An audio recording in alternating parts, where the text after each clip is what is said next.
Oh, my wife, who are very much attached to household life, if the principle of religion, economic development, and satisfaction of the senses are properly followed in household life, one's activities are as good as those of transcendentalist. I wonder whether there have been any discrepancy in following these principles. So, Kashyap मुनि बता रहे हैं, ये मेरा पत्नी, कोई व्यक्ति घर का ग्रह मेदिनी, घर से कोई आसक्त है, देन वो क्या करना चाहिए? धर्म अर्थ काम मोक्ष को, धर्म अर्थ काम उसको सही से पालन करने से, वो उस नियम को सही से पालन करना किसका तुलना किया जाता है? कोई व्यक्ति स्पिरिचुअलिस्ट है, उसका कार्य के समान माना जाता है। मैं आश्चर्य हो रहा हूँ, आपने इसमें कोई गड़बड़ तो नहीं किया? आपने सही से ये सारे नियम का पालन कर रहे हैं? ऐसे पूछ रहे हैं। Purport. In this verse, Aditi has been addressed by her husband Kashyap Muni, a Graha Medini, which means one is satisfied in household life or sense gratification. Generally, those who are in household life pursue sense gratification in the field of activities performed for material result. So, इधर ग्रह मेदिनी बोल के कश्यप मुनि अपनी पत्नी को क्या कर रहे हैं? एड्रेस कर रहे हैं कि ग्रह मेदिनी का मतलब है वो अपनी क्या बोलता हूँ सोल लाइफ का पारिवारिक जीवन में और इंद्र तृप्ति का जीवन में वो संतुष्ट है, अतृप्त है। सो कोई भी व्यक्ति इंद्र तृप्ति चाहता है, सो देन वो इंद्र तृप्ति के लिए भौतिक फल के भौतिक कार्य को करता है और भौतिक फल को चाहता है। सो ग्रह मेदी का एक ही जीवन का लक्ष्य है, वो क्या है? ग्रह मेदी का एक ही जीवन का लक्ष्य क्या है? इंद्र तृप्ति। इसलिए बोलता है कि एन मैथुनादि ग्रह मेदी सुखम यही तुच्छम। सो पारिवारिक जीवन है इंद्र तृप्ति से क्या बोलते हैं? बेस्ड क्या बोलते हैं? इंद्र तृप्ति से आधारित है। इसलिए ये सुख को सबसे ऊंचा नहीं बोला जाता है, बट फिर भी कोई पारिवारिक जीवन में है वो भी अपने कार्य को एडजस्ट कर सकते हैं और धर्म अर्थ काम मोक्ष का नियम के हिसाब से, सिद्धांत के हिसाब से आप वो एग्जीक्यूट कर सकते हैं। सो क्योंकि उसका मुख्य लक्ष्य रहते हैं मुक्ति। वो इंद्र तृप्ति को त्याग नहीं सकता, इसलिए वो नियमों को पालन करके वो मुक्ति के स्तर पर आ सकता। श्रीमद् भागवतम में बोला धर्मस्य ये अपवर्गस्य अर्थो यो उपकल्पते। All occupational engagement are certainly meant for ultimate liberation. They should never be performed for material gain. So कोई भी कार्य करता है वो है मुक्ति का स्तर लेके जाना चाहिए, हाँ, भौतिक इसके लिए लाभ के लिए नहीं करना चाहिए। कोई व्यक्ति पारिवारिक जीवन में जीते हैं, not think that religion is meant to improve the process of the household sense gratification. Household life is also meant for advancement in spiritual understanding. So पारिवारिक जीवन भी आध्यात्मिक तृप्ति देने के लिए है। सो परिवार के जीवन से भी हम क्या हो सकते हैं? मुक्त हो सकते हैं। So one should remain in household life the aim of understanding ultimate goal of life. So हम जीवन का लक्ष्य को समझना है, ये सोच के ही पारिवारिक जीवन जीना चाहिए। तत्व जिज्ञासा। Household life is as good as life of a yogi. Kashyap Muni therefore inquired from his wife whether the principle of religion, economic development, sense gratification were being properly followed in terms of Shastric submission. As soon as one deviates from the injunction of Shastra, the purpose of household life is immediately lost in confusion. So कोई व्यक्ति शास्त्र का नियमों को नहीं पालन करता है, तुरंत वो क्या हो जाता है? अपने पारिवारिक जीवन का लक्ष्य को खो देता है और कन्फ्यूजन में आ जाता है। जैसे अभी कश्यप मुनि की पत्नी में ऐसे आ गया। ओम अज्ञानतिमिरन्धस्य ज्ञानाञ्जनशलाकया चक्षुरुन्मीलितं येन तस्मै श्रीगुरुवे नमः।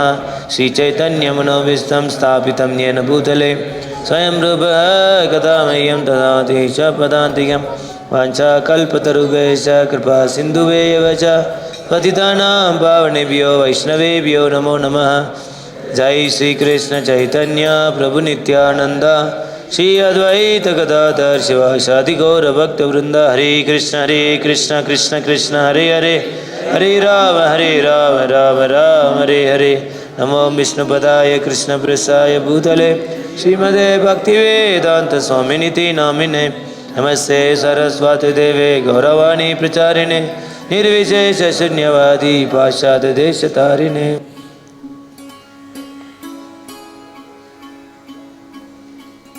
हरे कृष्ण।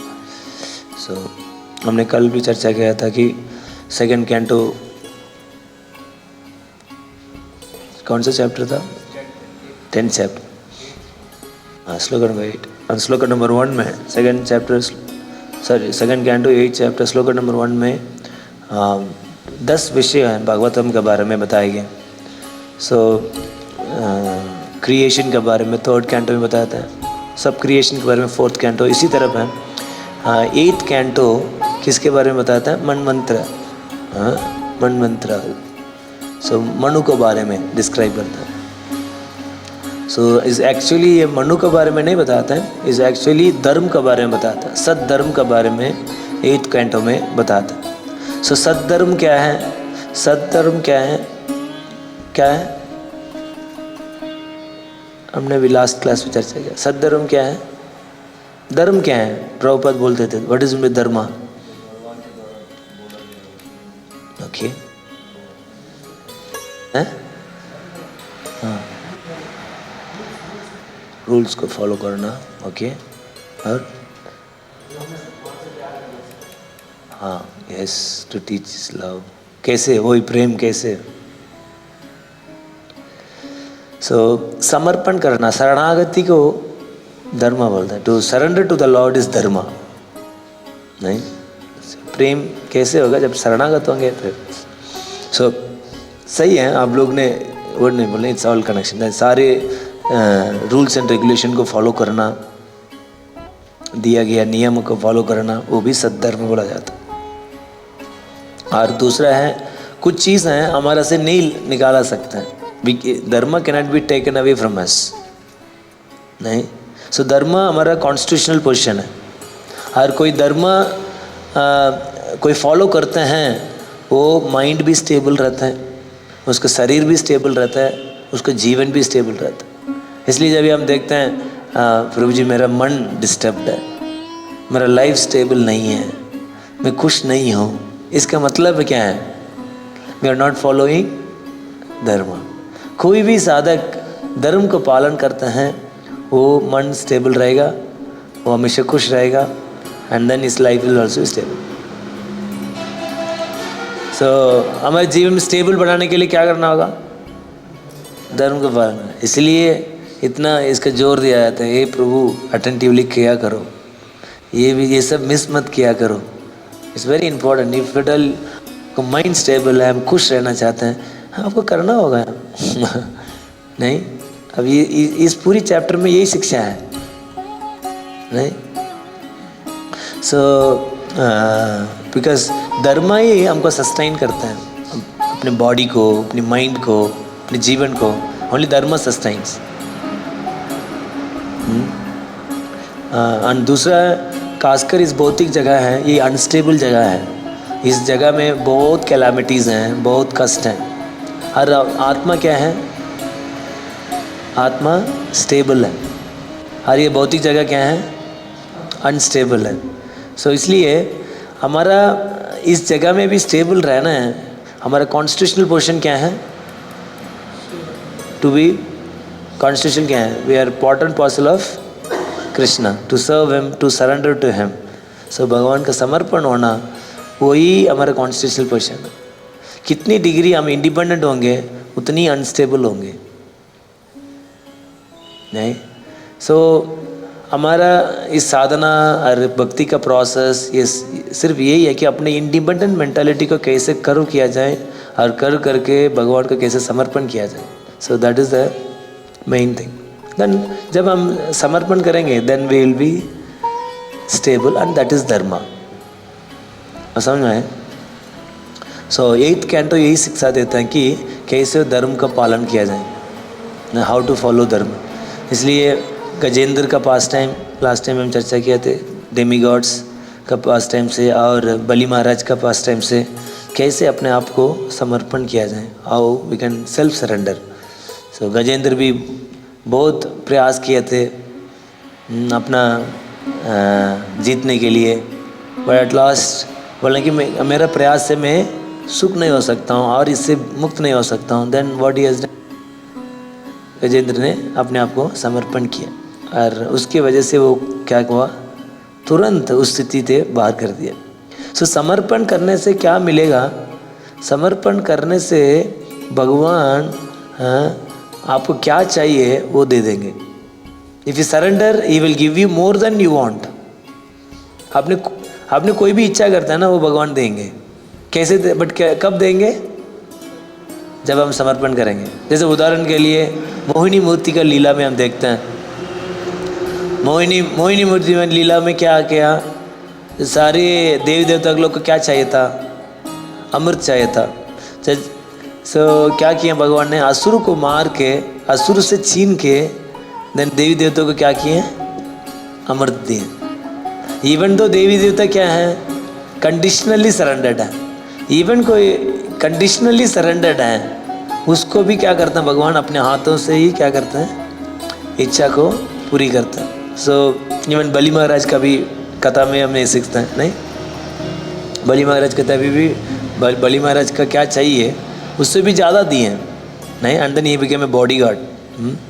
सो this is what it, 8th canto is a lotus hand. Lotus hand मतलब भगवान असुर से छीन के और he takes away from the demons, but demigods के लिए क्या करते हैं, अपने हाथों से प्रदान करते हैं। That is what the power of surrender. So इधर है कश्यप मुनि हैं, एक प्रश्न पूछ रहे हैं अदिति को। अदिति को क्या पूछ रहे हैं, प्रश्न पूछ रहे हैं। मतलब महाराज बता रहे थे कि सपोज किसी को इंस्ट्रक्शन देना है, better ask some question. The best way to give instruction कि प्रश्न पूछो, आपको कैसे चल रहा भक्ति। सपोज मान लीजिए भक्ति नहीं कर रहे हैं, आपको बात ठीक है कि आप खुश हो, आप भक्ति अच्छा कर रहे हो आप। सो इधर भी कश्यप मुनि एक इनडायरेक्ट वे में प्रश्न पूछ रहे हैं, और भगवान का भी कोई इनडायरेक्टली कुछ पूछते तो भगवान को अच्छा लगता है। इनडायरेक्टली क्या पूछ रहे हैं, आप खुश हो, हाँ, आप ये धर्मों को पालन करते हो, धर्म अर्थ काम मोक्ष, इसका नियमों को आप पालन करते हो। ऐसे लग रहा है कि ऐसे तो नहीं है कोई त्रुटि हो रही है, इस तरह का क्या कर रहे हैं, समझ में आया ना। कश्यप में जैसे आश्रम में एंटर किए हैं, एंटर करते लगे कि इधर कुछ गड़बड़ चल रहा है, नहीं ना, ऐसे प्रश्न पूछते हैं। इसलिए आश्रम का मतलब क्या है, हाँ, आश्रम, श्रम का मतलब है बेकार कार्य करना। जैसे हम इधर हैं, जैसे हम देख रहे थे कि जैसे मैं नीचे गया 15 मिनट में की कू नहीं। आश्रम मतलब है यूजलेस टॉक, यूजलेस चीज़ होना नहीं चाहिए, उसी के ही आश्रम बोलते हैं। आश्रम मीन्स सम महत्वपूर्ण कार्य करते हैं, यूजफुल चीज़ किया जाता है। और शर्म का मतलब है वो यूजलेस चीज़ किया जाता है, उसको बोलते हैं शर्म। इसलिए कोई भी जगह समाव आप लोग थोड़ा स्ट्रिक्टली फिर भी फॉलो करते हैं। इसलिए पीयूष प्रभु आए थे, वो बोल रहे थे कि मैं जैसे इधर आया, इधर एनवायरनमेंट इतना अच्छा था, एटमॉस्फेयर इतनी वाइब्रेंट था, आई बिकेम एनर्जाइज्ड। और मेरे को पता चल गया है कि मेरे जीवन में क्या डिसीजन लेना। सो जब भी हम प्रवेश करते हैं किसी भी वातावरण में, हमको पता चल जाता है इधर का वाइब्रेशन क्या है। इसलिए हमको भी सेंसिटिव होना चाहिए। किसी जगह जाते हैं, इतनी तमोगुण में रहता है, इतना गंदगी रहता है, उधर रहने का मन ही नहीं करता है, तो लगता है कुछ गड़बड़ है। नहीं तो गड़बड़ नहीं है तो ये व्यक्ति ऐसे कैसे जी सकता, तमोगुण में कैसे जी सकता, अनक्लीनिनेस कैसे हो सकता। इसके मतलब है इसके दिमाग में समस्या है, नहीं। So we have to very, and then हम बहुत केयरफुली उधर रहना है, नहीं रहना है, उसे संग करना है, नहीं करना है, हमको चूज करना पड़ेगा, otherwise will be infected by that atmosphere. समझ में आ रहा ना। सो इसी तरह पर कोई कश्यप भी जैसे आए हैं, यार इधर लग रहे हैं तो ये इतनी अंधकार में है, अनक्लीन है, डार्क है, कुछ गड़बड़ है, एटमॉस्फेयर वाइब्रेंट नहीं है, ये बहुत इम्पोर्टेंट है। हम इधर वाइब्रेंट बना के रखना, वाइब्रेंट है, कोई भी आएगा इस संग में वो कॉन्शियसनेस को एलिवेटेड फील करेगा। जब ये एनवायरनमेंट वाइब्रेंट नहीं है, इवन अच्छी साधक है वो क्या हो जाएगा, हरि बोल हो जाएगा अपने। अब देखो मैं इतनी प्रयास कर रहा फिर भी मेरे को कुछ फील नहीं हो रहा, मैं प्रयास कर रहा हूँ, समझ रहे ना। That's why it's so important कि we keep the atmosphere pure. हाँ, सो कैसे पता चले एटमॉस्फियर प्योर है? वी फील एंथुसियास्टिक, हम उत्साहित रहते हैं हर कार्य में, मंगल आरती में, सेवा में हम उत्साहित रहते हैं। इसका मतलब है इधर एटमॉस्फेयर क्या है, शुद्ध है, नहीं तो नहीं है। सो कश्यप मुनि बोलने लग रहे हैं आपने कुछ मिस्टेक किए। एंड देन बोल रहे हैं कि then he gives a very important instruction that Kashyap Muni बोल रहे हैं कि देखो आपका इच्छा आपका if you want the desire to be fulfilled, आपने क्या इच्छा किए हैं। देन बाद में बताते हैं कि क्यों मैं दुखी हूँ, क्योंकि देखो ये तो मैं नियम को पालन कर रहा हूँ बट मैं दुखी हूँ क्योंकि मेरा बेटे ने इंद्र का क्या हो गया, ऐसे हालत हो गया, इसकी वजह से मैं दुखी हूँ। तो इसलिए मैं चाहता हूँ कि मेरा इंद्र को वापस वो पद मिले। सो उस समय में सबसे महत्वपूर्ण शिक्षा देते हैं कश्यप मुनि, आप इच्छा को पूर्ण करना चाहते हो देन आप भगवान का पूजा करना चाहिए। Only by worshipping the lord our desires can be fulfilled. And then आपका दुखी का कारण है lack of surrender, is very important, आप लिख भी सकते हैं। If you want to fulfil the desire you have to worship the lord and our unhappiness due to lack of surrender. हम जीवन में कितनी भी दुखी होता है ना, दुखी की सिचुएशन में आगे आप यही समझना होगा क्योंकि मैं समर्पण नहीं हूँ, इसी की वजह से मैं दुख हूँ। एंड देन अब मैं कोई भी इच्छा करता मतलब मेरी इच्छा है ये करना है, what ever desire it may be, सिर्फ भगवान का पूजा करने से ही ये इच्छा पूरी हो सकती है। That desire can only be fulfilled by the Lord. इच्छा तो भगवान ही फुलफिल करते हैं ना। सो क्या करना होगा, भगवान का पूजा। ये मत सोचे भगवान के छोड़ के जाके मैं अपना इच्छा पूरी कर सकता हूँ, नो, दैट इज दैट वो प्लान है बिल्कुल बैफल्ड हो जाएगा। सो ये शिक्षा दे रहे हैं कि आप सुख रहना चाहते हो देन भगवान का समर्पण करो। देन बोल के माय डियर वाइफ आप कुछ मैं नियम बताता हूँ, इस नियम को फॉलो करो। अदिति बोले ओके प्लीज़ मेरे को वो नियम को सिखाइए सो दैट मैं इच्छा को पूरी कर सकता हूँ। देन कुछ नियम का कैसे भगवान का पूजा कर सकते हैं वो नियम को बताएं। बट हमारे लिए भगवान का कैसे पूजा कर सकते हैं that is explained in 10th canto. 10th canto में अलग अलग पूजा के बारे में बताया गया। सो हो सकता है वो देखने में ऐसे लगेगा थोड़ा बिविल्डरिंग, कोई भगवान का कंधा क्या बोलते हैं कंधा के ऊपर चढ़ के पूजा करता है, कोई भगवान के साथ नाचते हुए वो पूजा करते हैं, कोई भगवान के खिला के पूजा करते हैं। So there are different type of worship that is explained in 10th canto. So but the main principle is हम कोई भी पूजा करने के पहले और कोई भी कार्य करने के पहले if you want to please the lord we have to surrender, without that lord will not be pleased. Then Kashyap Muni Aditi के बोलन आप ये नियम पालन करो, इसका पालन करने से देन अपना इंडिपेंडेंस को क्या कर देंगे, करेंगे। जैसे मॉर्निंग में है, मॉर्निंग में हमको सोने का मन करता है, हर माइंड बोलते हैं देखो आज टॉयलेट का फैसिलिटी नहीं है, वो नहीं है, एनीवे हर लेट भी जाएंगे तो भी कुछ बोलेंगे नहीं, this valid reason is there. So there will be so much of reason mind में गिव है नहीं, बट इंडिपेंडेंट मेंटालिटी किसी का नहीं है। बोल रहे मैं यार अभी इतनी जैसे कुछ एक डिवोटी मेरे पास आए, प्रभु जी मैं इधर ही सोना चाहता हूँ। क्यों प्रभु जी, ऑलरेडी टॉयलेट इतनी कमी है, मेरे से तो नहीं होगा, I want to get up early.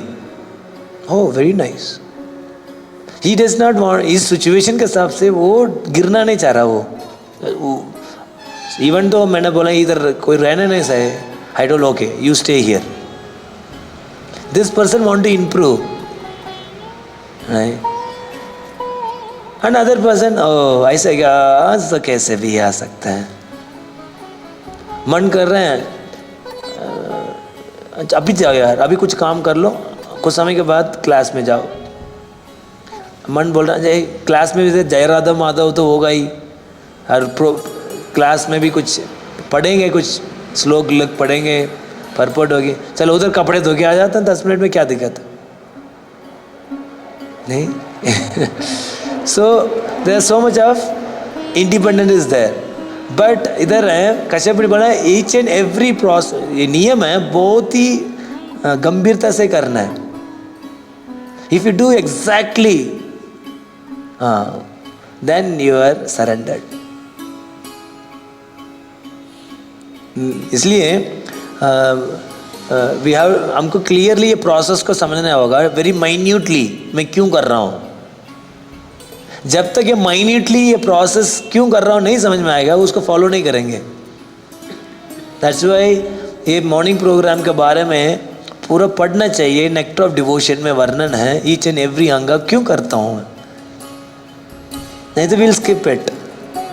मैं देखा कुछ वरिष्ठ भक्त हैं, जैसे आएंगे 9 o'clock के बाद, तभी बाहर से आ रहे हैं, उसके बाद भी परिक्रमा करना, चरणामृत लेना, प्रेयर्स रिसाइट करना, दे डू इट परफेक्टली। बोला इतना सिंसियर कैसे हो सकता है, मतलब हम तो देखा परिक्रमा मिस कर दिया, अभी क्या कर रहे हैं। I am just saying out my self, but I saw the advance devotees so very attentive, Prabhu ji मैं अभी जस्ट परिक्रमा करके आ जाऊँ, with great enthusiasm they do, because they know. अब वो लोगों को पता है विद नॉलेज ये बहुत इंपॉर्टेंट अंग है, इसका मिस नहीं कर सकता हूँ मैं, नहीं, बट हम क्या करते हैं, मिस कर देते हैं। सो जिसलिए भगवान ने हमको स्वतंत्रता दी है, बट उस स्वतंत्रता को हम, भगवान ने क्या नियम दिए हैं उसको हम फॉलो नहीं करेंगे, then that independence will disturb us and will disturb others. ध्यान रखना, इस स्वतंत्रता को भगवान का दिया गया आदेश में नहीं लगाएंगे फॉलो करने में, देन वो स्वतंत्रता हमको भी डिस्टर्बेंस क्रिएट करेगा और दूसरा भी डिस्टर्ब कराएगा। जैसे you did not follow, it disturb me, कुछ लोग चिल्ला रहे थे, आई तो 2-3 बार मैंने प्रभु जी को भेजा था, they were shouting, it was disturbing you because you are not executing devotional service and it was disturbing me. जैसे मैं गिविंग एन एग्जाम्पल, इंडिपेंडेंस को जब हम मिसयूज करते हैं वो खुद भी डिस्टर्ब रहेंगे, दूसरा भी डिस्टर्ब करेंगे। सो देन इधर का है कि कोई व्यक्ति बट माया में और भौतिक इंद्र तृप्ति में आ सकते हैं, वो क्या करें, प्रभु देखो मेरे से नहीं होगा सब कुछ छोड़ना, ये सब निवृत्ति मार्ग मेरे से नहीं होगी, प्रवृत्ति मार्ग मैं कर सकता हूँ, मेरे को इंद्र तृप्ति भी चाहिए, साथ के साथ मेरे को जीवन का लक्ष्य भी प्राप्त करना है। बोले ठीक है, देन आप क्या करो, धर्म अर्थ काम, बिकॉज उसके अंदर फिर भी कुछ इल्यूजन है, नहीं यार इसमें है सुख, कितना भी हो, कितना भी बोला, बट ऐसे तोड़ना होता है यार, मैं तो देख रहा हूँ, मैं लाइवली देख रहा हूँ, देयर इज कुछ सुख तो है नहीं, और इधर तो मैं क्लियरली देख रहा हूँ नाम में, इसमें किसी में सुख नहीं है। बट इधर मैं देख रहा हूँ लोग कोई नाम नहीं लेते हैं, सब नहीं लेते, लोग सुखी है। इसलिए मेरे को लगा ना थोड़ा लेना चाहता हूँ, और ठीक है ऐसे लोगों के लिए प्रवृत्ति मार्ग, ग्रेजुअल प्रोसेस, धर्म अर्थ काम फॉलो करो, सिंसियरली फॉलो करो इस नियम को, then by following that you will get moksha. That's what Kashmir is. So आप खुश रहना तो कुछ प्रोसेस को फॉलो करना पड़ेगा, वेदर इंद्र तृप्ति भी करने की इच्छा है, कुछ प्रोसेस है, उस प्रोसेस को फॉलो कर, without following process you can not be happy. आप समझ रहे हैं ना, कुछ प्रोसेस हैं उसको हमको क्लियरली डिटेयली समझना कैसे करना है, उसको फॉलो करना होगा, और हमारे लिए है that we will come to know इसको कैसे करना है by reading Shrimad Bhagavatam, and then आचार्य ने दिया गया प्रोग्राम्स को फॉलो करना चाहिए, by detailly sincerely following this process, then we can surrender our self, है ना। पहले रेगुलेटिव है, बाद में वो स्पॉन्टेनियस हो जाता, बाय रेगुलेट वेदी भक्ति सही से नहीं करेंगे, where is the question of spontaneous नहीं। So whether we like it or not like it, because lord wants it, pure devotee wants it, I will do it. आप कर रहे हैं, then even now you are surrendered. Even though naturally नहीं है, but you are trying to be. And then कितना degree devotee follow करता है वो ही खुश रह सकता है. Because this is our constitutional position. ये हमारा कॉन्स्टिट्यूशनल पोजीशन क्या बोलता है? हमारा है संवैधायिक स्थिति, हमारा स्वरूप है. ये हमारा स्वरूप. सो आप अपनी धर्म को पालन नहीं करते हैं, डांटा जाता है, गुस्सा किया जाता है और दुखी होते हैं. Because you will not be happy. Simple है नहीं. सो I also in my life मैंने यही एक्सपीरियंस किया. If I am not sincere in my practices, मेरे को the material desire disturbs me and then I don't feel happy. नहीं, when I feel sincerely follow, then yes, there is confidence. Confident आती है और enthusiastic रह पाता. So सारे problem का solution यही है, to follow the dharma which is given to us. नहीं, then आप सुख रहेंगे. नहीं, बट प्रॉब्लम है मेरा फॉल्स युग है. ये फॉल्स युग है, सबसे बड़ा प्रॉब्लम है. वो एक स्ट्रॉन्ग नॉट बांध देते हैं बॉडी एंड आत्मा के बीच में. एक स्ट्रॉन्ग नॉट बांध देते हैं. You give any instruction, you give it to oppose. ऐसा तोड़ना होता है यार. सब ठीक है बट इतना भी नहीं है. कर रहे हैं ना, कर ही रहे हैं, क्या दिक्कत है? Anything, any good advice you give it to oppose. क्या है कहावत? कोई कहावत है ना, मतलब मूर्ख का अच्छी उपदेश नहीं देना चाहिए. क्या बोलते हैं उसको? नहीं, कोई वर्ष है, मूर्ख को अच्छी उपदेश नहीं देना चाहिए. हाँ, उपदेश है मूर्खाय. So if you give good advice to fool, you will oppose. अरे तो चलता है सब, बहुत ज़्यादा ही लग रहा है. ऐसे आता ना, दिमाग बोलती है नहीं बोलते? नहीं बोलते, नहीं बोलते, नहीं बोलते हैं. बोला होगा अभी नहीं. सो मैं जब सुना था, आई वॉज अंडरस्टैंडिंग कि आप लोग ये सब फॉलो नहीं करेंगे, you will never be happy.